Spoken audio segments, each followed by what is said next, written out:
Welcome to This Explainer. Today, we're diving deep into a highly strategic system for Cambridge additional mathematics, specifically looking at syllabus codes like 0580, 0606, and 4024. Now, I want you to completely shift how you view the exam hall. I want you to think of it as a trading floor. Think about it. You are walking into that room with a strictly limited budget of time. Every single minute is currency, and your one and only goal is to invest those precious minutes exactly where the mark returns are absolutely the highest. We are going to take real high-stakes past paper questions, tracing the rigorous journey from fundamental differentiation all the way to complex kinematics. Our mission? To break down the exact split-second decisions that separate the top-tier A-star students from the rest of the pack. It's not just about knowing the math, it's about executing it flawlessly under extreme pressure. So, let's get right into it. Our agenda for today's session is packed. We'll start with the challenge of common student mistakes, move into the strategy reveal, walk through a live transformation of an answer, tackle an interactive workshop, and wrap it all up with the final system. Part 1. The challenge: calculus optimization under pressure. Now, optimization questions are notorious. They are these massive, intimidating 8-mark beasts that can totally derail your pacing if you aren't prepared. They look terrifying, they carry a huge weighting in your final grade, and they require you to synthesize geometry, algebra, and calculus all at the exact same time. Let's look at a very specific scenario pulled directly from a February/March 2020 paper. The prompt reads: a container is a circular cylinder opened at one end, with base radius r and height h. The volume is 1,000 cubic centimeters. Find the minimum total outer surface area. When you read a question like that, the clock is ticking and the pressure is on. Let's explore how two different students handle this exact same pressure test. Consider a student we'll call Alex. Alex reads the prompt and panic sets in. We've all been there. Alex adopts what we call the scattergun approach. They start writing down the volume of a cylinder, then the surface area formula, maybe jotting down some random numbers, but then their brain completely freezes.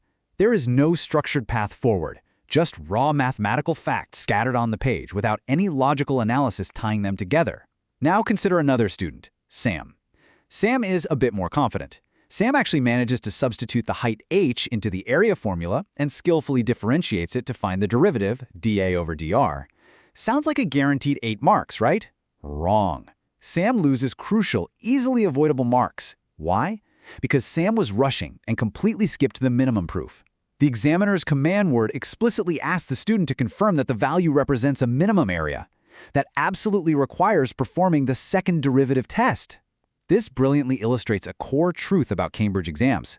Understanding the examiner's mindset is infinitely more important than just blindly memorizing formulas. You have to translate mathematical notation into logical, step-by-step sequences that prove exactly what is being asked. Section 2. The strategy reveal. Decoding command words and the Peel framework. To fix these fatal execution errors, we need a reliable system. We're introducing the Mathematics Success Blueprint. This adapts a concept you might actually know from English or history essay writing, but we are turning it into a rigorous mathematical algorithm. We call it the Peel framework. The P stands for point. The instant you read the question, you need to identify the core mathematical rule or geometry formula required. Get to the point. The E is for evidence. Here, you state the primary equation and use the constraints given in the prompt to eliminate any extra variables. The second E is for explanation. This is where the heavy mathematical lifting happens. This is where you actually differentiate or integrate, set your equation to 0, and solve it. Finally, and this is where Sam messed up, the L stands for link. You must link your final mathematical result back to the specific constraints and command words of the prompt. Applying point, evidence, explanation, and link ensures you hit every single assessment objective. It is literally the difference between a failing grade and an A star. Before we continue, subscribe to our YouTube channel Ace the Exams at @acetheexams_IGCS to excel in your Cambridge examinations. Click that subscribe button and hit the bell icon right now. Okay, let's apply this incredibly powerful algorithm directly to our cylinder problem. Step 1. The evidence phase. We set up our given volume constraint, so 1,000 equals pi times r squared times h. Step 2. We rearrange that equation to make the height h the subject. We then substitute that h value directly into our surface area formula. This brilliant move gives us an equation entirely in terms of the radius r. We've eliminated the extra variable. Step 3. The explanation phase. We differentiate to find our derivative, dA over dr, and we set it exactly to 0 to find the stationary point. Mastering these 3 distinct steps is what guarantees you those initial optimization marks. Once you calculate your R value, you plug it back in to find that minimum area. And crucially, for the link phase, you run that second derivative test, prove the result is greater than 0, and definitively satisfy the examiner's condition for a minimum. Boom, full marks. Section 3. The transformation. From tangents to equations. Let's see how this exact same strategy builds your confidence when we apply the Peel framework to finding the equation of a tangent to a curve. This is a classic Cambridge trap that catches so many students off guard. We're given a curve equation, y equals the square root of the quantity 6x minus 4. The prompt asks us to find dy over dx and then determine the equation of the tangent when x equals 13. Crucially, it asks for the final answer explicitly in the form ax plus by plus c equals 0. First things first, we apply the chain rule. Think about how we do this. The derivative of that outer square root function multiplies by the derivative of the inner function, which is simply 6. This operation gives us our algebraic gradient function. From there, we substitute our given value of x equals 13 to find our specific numerical gradient m. We also plug x equals 13 back into the original equation to find our corresponding y-coordinate. Now, a student who is rushing, or just breathing a sigh of relief that they finished the calculus part, might leave their final answer completely unformatted. They might leave it in the standard point-slope form, with clumsy fractions scattered everywhere. But that completely ignores the link part of our PEL framework. You have to link it back to the command format. To get that final, perfect answer, you must multiply the entire equation by the denominator to cleanly clear out any fractions. Then, you migrate every single term over to the left side so the whole thing equals 0. When you do that, you get the final result, 3x minus 17y plus 114 equals 0. Perfectly translating the command in the form ax plus by plus c equals 0 secures that final elusive mark. Execution and formatting are just as vital as the core calculus itself. Stop scrolling. Subscribe to our YouTube channel, Ace the Exams, at @acetheexams_IGCS to excel in your Cambridge examinations. We've helped thousands of students improve by 2 to 3 grade boundaries. Join them right now by subscribing to @acetheexams_IGCS and turn on all notifications so you never miss our weekly exam strategy sessions. Section 4. Interactive Workshop, Data Scans, Flaws, and Speed Writing. It is time to pull out the tools from our newly organized mathematical toolbox and put them to the test.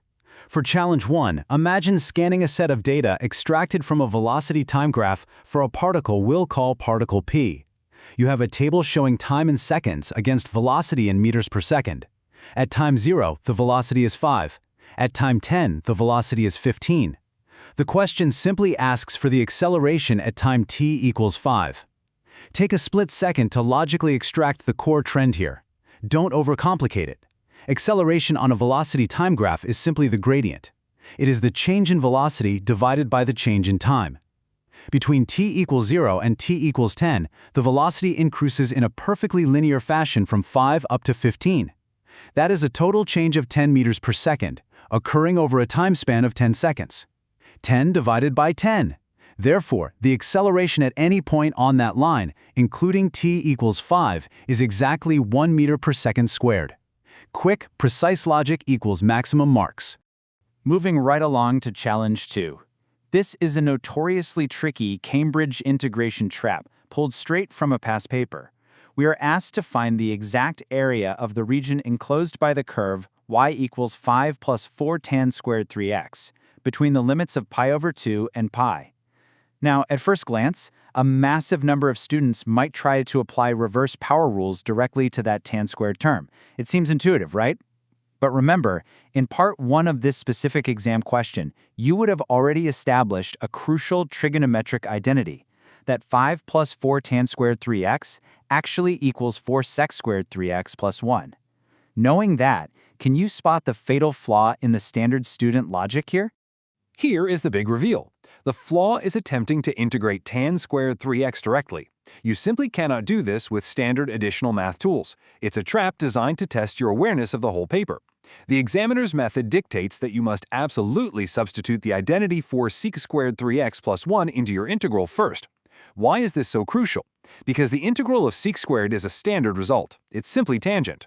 The examiner commentary for this year specifically highlights that you must build your equation using the trigonometric identity proven earlier in the question. You have to seamlessly connect concept to concept. The exam isn't a series of isolated questions. It's a connected, logical puzzle. Let's tackle Challenge 3. This is a speed writing drill. We have particle q, and its velocity is defined by a trigonometric function, v equals 3 sine 2t minus 1. Your task is to calculate the speed when time t exactly equals 7 pi over 12. How do we construct one perfect Peel paragraph to solve this under pressure? First, we substitute the value of t. 2 times 7 pi over 12 cleanly simplifies to 7 pi over 6. So we need to evaluate 3 times the sine of 7 pi over 6 minus 1.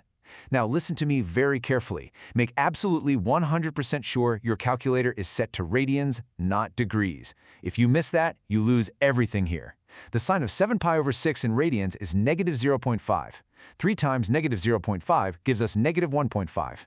Subtracting 1 from that gives a final velocity of negative 2.5.